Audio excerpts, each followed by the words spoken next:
Hi YouTube. Welcome to day 286 or 7. Anyhow, don't have a video ready to go up today, so that's kind of my bad. So does anybody else notice how Harvey Dent is always just the weird ways he's become Two-Face?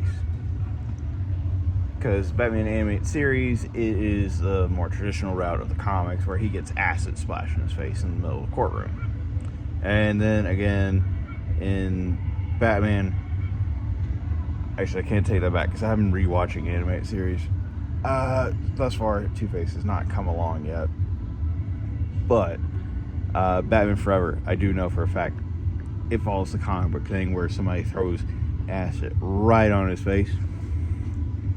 And then there's Dark Knight, which he gets burnt to a crisp on half his body by the Joker because, well, he's Harvey Dent and Joker's Joker. Anyhow, the other thing is, we're going to be talking about, the reason I bring up Harvey Dent, we're going to be talking about The Long Halloween Part 1. So, spoilers. You got like 5 seconds before we spoil things. So 1, 2, 3, 4, 5. Alright, cool. So Long Halloween, really great movie. Keeps you guessing for like the entirety of the film and then some about what's actually going on in Long Halloween. By far, it's not my favorite Batman decision in the end of what goes on. But in the Long Halloween, the big thing that they have is that the crime supervillains, the costume ones, the ones that we're more familiar with Batman fighting, are finally coming about, and Gotham is experiencing the repercussions of this. And it just has like the Long Halloween, it's like the holiday killer, which I find it very weird that they go back and forth between a criminal who specializes in holidays. Mainly, it's the Calendar Man. Generally, the Calendar Man's written off as like an actual joke, but here he's portrayed as more like a Riddler slash kind of Silence of the Lambs. It's Dr. Lecter. No idea why they decided to go that route. Do I mind it? No, it's actually pretty fun. The other thing is, in like the, oh god, I can't get my words out of my mouth. The Long Halloween.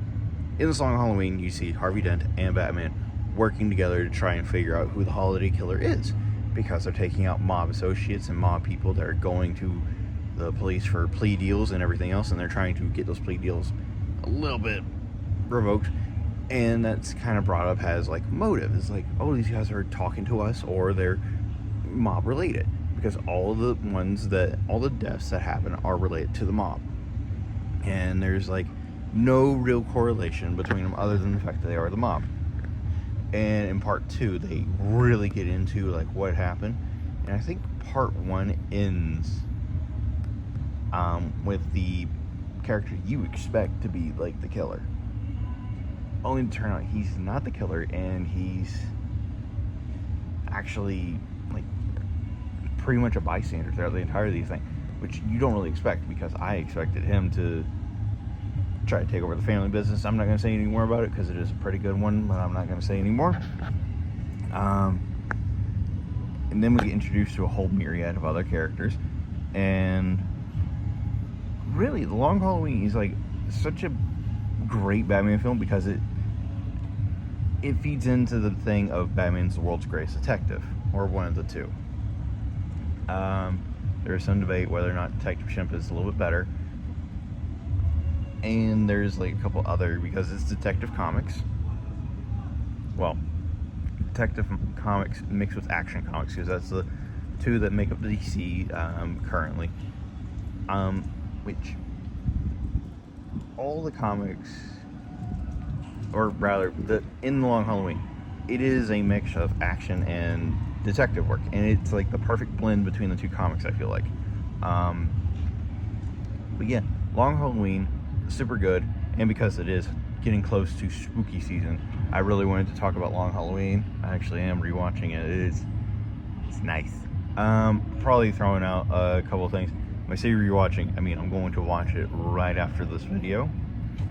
But yeah, really love The Long Halloween. Very good movies.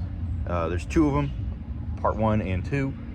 There might be a part 3 in there, kind of up in the air, because I'm going back and watching them. So I'll let you all know if there's part 1, if it's part 2 or 3 that you have to go watch. Either way, they're all worth watching. It's a really great thing. It's pretty true to the comics as far as I know, and it's something that I would really like to go read the actual Long Halloween. Anyhow, your fun fact for the day. John Crane's fear gas can actually cure depression. It makes you face your greatest fears, and if you fail to face your greatest fears during it, you're screwed. Like, that's just plain point. But if you survive the fear gas and also come through it, kind of like how Batman does, it's a great antidepressant. It's pretty decent. And so yeah, glad to talk to y'all. See y'all in the next one. Bye.